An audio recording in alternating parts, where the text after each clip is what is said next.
Լեռնալիբանանի ծովեզրյա այս հինավուրց բնակավայրում թռչնոց բույն կոչվող կառույցը առաջին հայացքից հին շինությունների համալիր է։ Ընդամենը մի քանի քայլից պարզ է դառնում. հին քարերն այստեղ մեծ ողբերգության մասին են պատմում։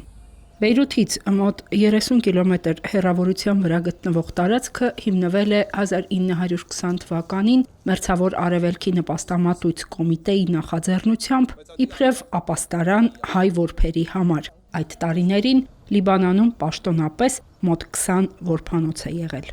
20 թվականին կհիմնվի, ուր կդեղափոխեն այդ օրերում մոտավորապես 1500 մինչև 1600 հայ դղակ որբեր, մեծ մասամբ Կիլիկիայեն, այնտեղ Մարաշ, Ուրֆա, Դիարբեկիր, Դերտյոլ, այդ շրջադանայեն եւ կդեղափոխեն հոս։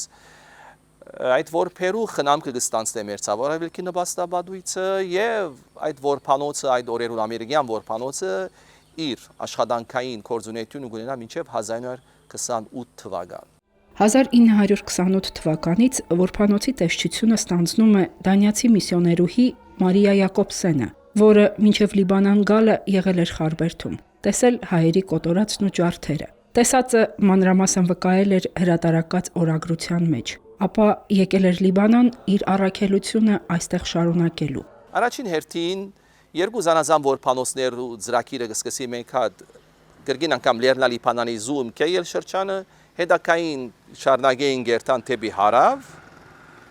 26 թվականին գուքան Մերձավոր Արևելքի նպաստամատույցի հետ համաձայնաբար այս որբանոցը կքնեն իրենք եւ 28-ին պաշտոնապես Մարիա Յակոբսեն դեղափոխվի իր որբերով հոս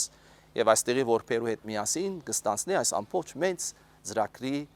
ղեկավարությունը գլխավորությամբ իրեն մինչև իր 1960 թվական։ Ցեղասպանությունից 100 տարի անց 2015-ին թռչնոց բույնի պատմական շենքում բացվում է հայոց ցեղասպանության որբերի աշխարհում միակ թանգարանը։ Որբերի կյանքին նվիրված իրեր, վավերագրեր են, մարդկության դեմ գործած մեծ ոճրի սարսափազդու վկայություններ են, լուսանկարները, որբացուցակները։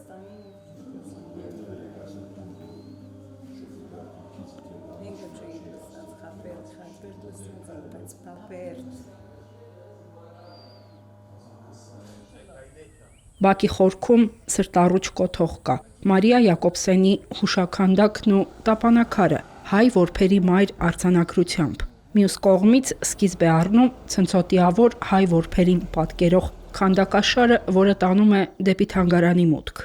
1560 եղած է ճիշտ այս միանաս որբանոցի մեջ, բայց ընդհանուր թիվը 30-35 հազար եղած է Լիբանանի մեջ, բայց այս որբանոց 1560, այսօր նման եղած է 18 հատ որբանոցներ եւ եթե հաշվեք արդեն պիտի լինի թիվը մինչև 30,000-ի շուրջ։ Մարիա Յակոբսենի օրոք թռչնոց բույնը վերածվում է խառը որբանոցի, որտեղ խնամվում էին ոչ միայն տղա, այլև աղջիկ երեխաներ։ Միսիոներուհին է որբանոցը թռչնոց բույն կոչում։ Յակոբսենի ղեկավարությամբ դանիական առաքելությունը շարունակվում է մինչև 1970 թվականը, ապա հանձնվում է Կիլիկիո հայոց կաթողիկոսությանը, շարունակելու որբերի եւ աշակերտների խնամքը, զբաղվելու նրանց դաստիարակության, կրթության եւ այլ հարցերով։ Մինչ այդ էլ արևմտյան որբախնամ բոլոր կազմակերպությունները տարիներ շարունակ հոգացել են նաեւ հայ որբերի ինքնության վերականգնման խնդիրը։ Մանկահասակ երեխաների մեծ մասը կորցրել էր հիշողությունը իր անվան, ընտանիքի, ծննդավայրի մասին։ Եվ այդ գծով իրենց աշխատանքներում մեջ կրթական ծրագրի մեջ անպայման նաև կարևորությամբ ներառած են հայ դաստիարակներ, հայ ուսուցիչներ, նույնիսկ հայ եկեղեցականներ, որ կարևորությամբ շեշտը դրած են հայ ինքնության պահպանման, անդի եկեղեցի, եկեղեցական, գիտելիքների պահպանման, քրագանության, լեզվի եւ այդ բոլորը լավապես տիրապետած են։ Փաստ այն է, որտեղ բոլորը այդ երդասարդ ծերունդը, որոնք որբանոցներ են դուրս եկան, շատ լավ հայերեն խոսեին եւ այդ ծերունդը եղավ մեր դարբեր սպիրկյան գառույցներու մեջ, դարբեր միություններու, դարբեր գառույցներու հիմնադիրներն էր, որ իրենք շարունակեցին եւ իրենց մովը որը սկսան կարևոր գազագերբությունները եւ միությունները մեր դարբեր քաղաքներու մեջ, միջին արևելյան, ինչպես նաեւ արևմտյան եւ ամերիկյան գազագերբությունները։ Օտարազգի Մարիա Յակոբսենը նույնպես կարծում էր, որ փրկված հայ փոքրիկները պետք է պահպանեն իրենց ինքնությունը, ճանաչեն արմատները, հատկապես, որ եկել էին Արևմտյան Հայաստանի տարբեր բնակավայրերից։ Լուսանկարներում երեխաներն արդեն ունեն անուններ, կացարան եւ զբաղմունք։ Մարիա Յակոբսեն կարևորությամբ կհավաքեր այս բոլորը իր շուրջը եւ անպայման որ կբադմեր իրենց հայրենի դունի մասին, հայրենի հողի մասին, իրենց ինքնության մասին, որտեղ ինքը լավապես նաև կդիրաբեդեր հայերենի։ Եվ անպայման կշեշտեր, դուք պետք է լավ գիտնաք ձեր պատմությունը, եւ ձեր պատմությունը գիտնալով, որ դուք կգրնաք շարունակել ձեր կյանքը իբրև հայ նվիրված ժառանգորդները այդ սերունդին, որոնք իրենց կյանքը դվին, որ դուք շարունակեք ձեր ապագան։ 1970 թվականին, երբ որբանոցը հանձնվում է Անտիլիասին, մահանում է 1906 թվականին ծնված եւ Ադանայից Լիբանան, այն ժամանակ ամերիկյան որբանոց բերված թռչնոց բույնի առաջին որբերից Արամ Բեզիկյանը։ Նա որբանոցից հետո հաստատվել էր Լիբանանում։ Երբ որոշվում է թռչնոց բույնը թանգարանի վերածել, նրա ժառանգները, Բեզիկյան ընտանիքը ստանձնում է կառույցի բարերարությունը։ Թանգարանը հիմնական 3 բաժիններ ունի, պատմությունը կսկսի առաջին բաժինով ներկայացնելով հայերը նախքան ցեղասպանություն ինչպես ապրած են Օսմանյան շրջանին, որը շատ կարևոր բաժին է։ Այդ կերպ կսկսի Համիդյան չարթեր, Ադանայի չարթեր, բարեկարգչական ծրագիրը ամբողջ հասցնելով մինչև 1915 թվական, սա առաջին բաժինի մեջ ամբողջը մանրամասնորեն ներկայացված է։